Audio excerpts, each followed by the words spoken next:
E aí, gatinhos, sejam bem-vindos a mais um vídeo. Eu sou o professor Raoni Tales e hoje nós vamos falar de como a física ajudou, como a física foi importante na construção das pirâmides. Quer saber mais? Tá curioso? Então não sai daí que eu volto já!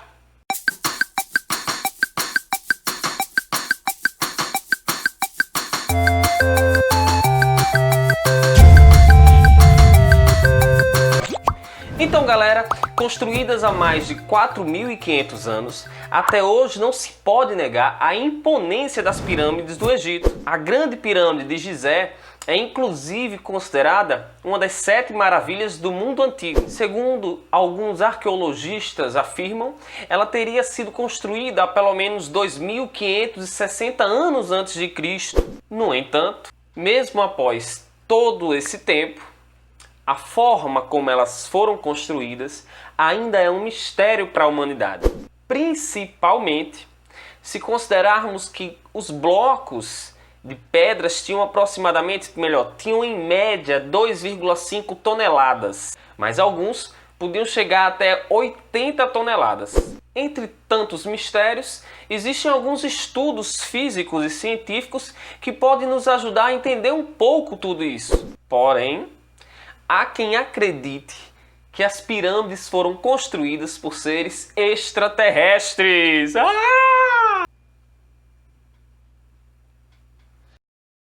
Teorias dizem que para construir, por exemplo, a pirâmide de Quéops, foram utilizados cerca de 30 mil egípcios durante 20 anos. E que eles revezavam a cada 3 meses entre cortar, lixar e transportar os cerca de 2,5 milhões de blocos que foram utilizados nas construções. Uma observação. O granito utilizado na Câmara do Rei, onde o faraó foi sepultado, e em alguns corredores, teria sido trazido de barco de uma pedreira a cerca de 800 quilômetros de distância em Assuã. Porém, apesar de todo esse mistério, continuamos maravilhados pelo enorme esforço e pelos engenhos utilizados nas construções. Para construir as enormes e imponentes pirâmides, os egípcios precisariam transportar aqueles gigantescos blocos de pedras e enormes estátuas pelo deserto. E como eles fariam isso?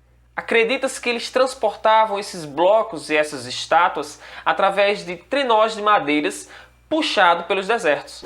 Embora saibamos do grande conhecimento técnico e organizacional dessa civilização, aparentemente tudo se baseou em métodos simples, em física pura e aplicada.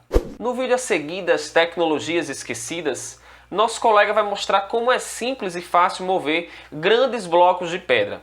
Veja só que bacana!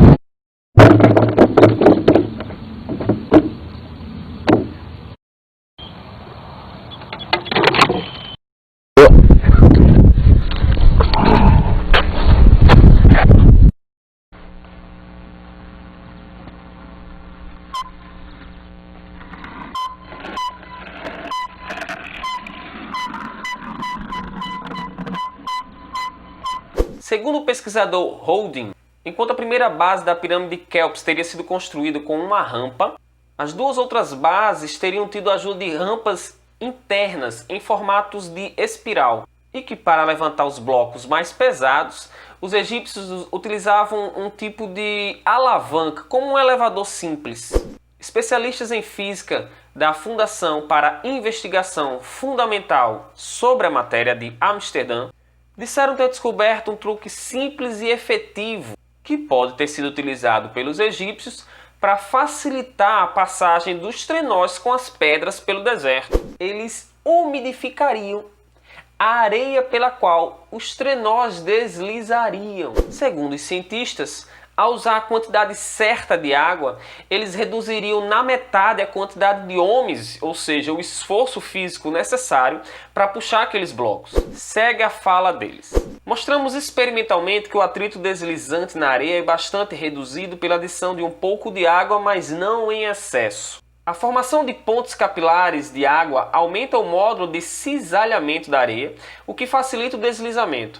Por outro lado, muita água faz as pontes capilares se fundirem, resultando em uma diminuição do módulo. Neste caso, observamos que o coeficiente de atrito aumenta novamente, o que nos faz detectar que se trata de um equilíbrio delicado. Há uma rigidez ideal de areia que os egípcios souberam calcular em sua época, diz o estudo liderado pelo professor Daniel Bon. Mas professor, não entendi muito bem isso daí. Pois bem, você já brincou de castelo de areia na praia? Sabe, fazer um castelinho de areia? Já brincou, não já? Então, é fácil fazer o castelo quando a areia está totalmente seca? É fácil fazer o castelo quando a areia está muito molhada? Então, quem já construiu castelos de areia pode entender facilmente o que esses cientistas estão propondo aí. É praticamente impossível construir o castelo quando a areia está totalmente seca, da mesma forma que é muito difícil você manter o formato do castelo quando a areia estiver encharcada de água. O segredo está, como no castelo de areia, na quantidade certa de água que você coloca ali. E os pesquisadores afirmam que, para facilitar a passagem dos trenós com as pedras pelo deserto, os egípcios teriam feito exatamente isso, jogado areia na frente do trenó. Em laboratório, eles criaram uma versão do trenó egípcio e o colocaram sobre a areia. Assim, determinaram a força necessária e a firmeza da areia de acordo com a quantidade de água que era adicionada. Para medir a firmeza, eles usaram o reômetro, aparelho que mede o escoamento de líquidos ou misturas líquidas quando submetidas a forças externas. Com isso, determinaram que a força necessária para mover o trenó diminuía com a firmeza da areia, ou seja, quanto mais firme estivesse a areia, menos força era necessário aplicar naquele trenó de pedra, melhor, naquele trenó de madeira com a pedra em cima. A razão é que quando se adiciona água à areia, surgem as citadas anteriormente pontes capilares, que são nada mais nada menos que pequenas gotas de água que unem os grãos de areia entre si. Segundo os físicos, na quantidade certa de água, a areia vai ser 2 vezes mais firme do que a areia seca. Dessa forma, o trenó vai deslizar mais facilmente em cima da areia, porque não vai se acumular a areia na frente do trenó, como aconteceria se a areia estivesse seca. Acompanhe essa imagem que está aí ao meu lado. Você consegue ver que em um lado a areia está seca, em outro lado a areia está úmida, né? Na primeira imagem, a areia, conforme o bloquinho vai andando, a areia vai se acumulando ali na frente, o que acaba dificultando esse movimento. E na outra imagem, na imagem da esquerda, você vê que não tem essa areia acumulada na frente, porque o trenó passa tranquilamente por ali. Segundo os cientistas, os egípcios já conheciam esse grande truque.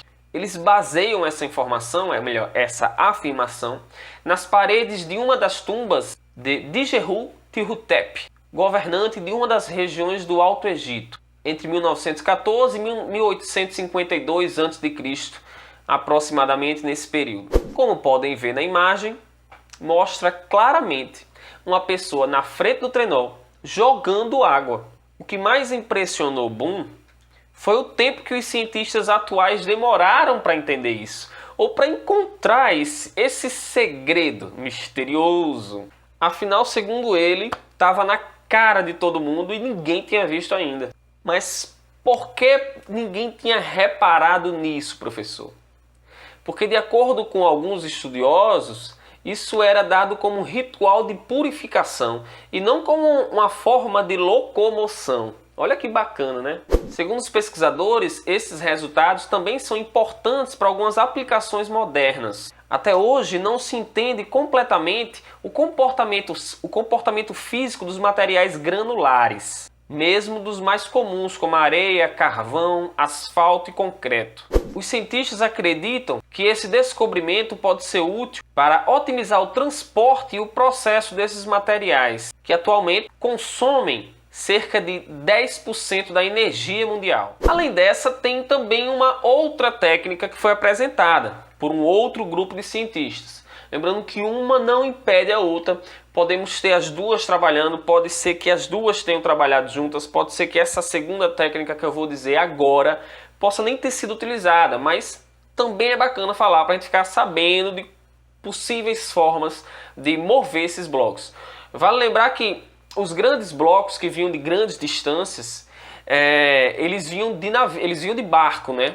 Navegando pelo rio. Então eu tinha distâncias enormes, esses grandes blocos vinham primeiro de barco e depois que eram arrastados pelo trenó.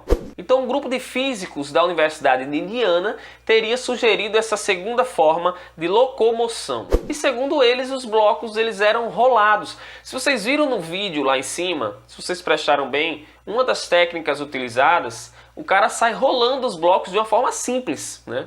Então, só que aqui é de uma maneira um pouco diferente. De acordo com eles, os egípcios faziam uma espécie de cinto que envolvia o bloco de pedra com troncos.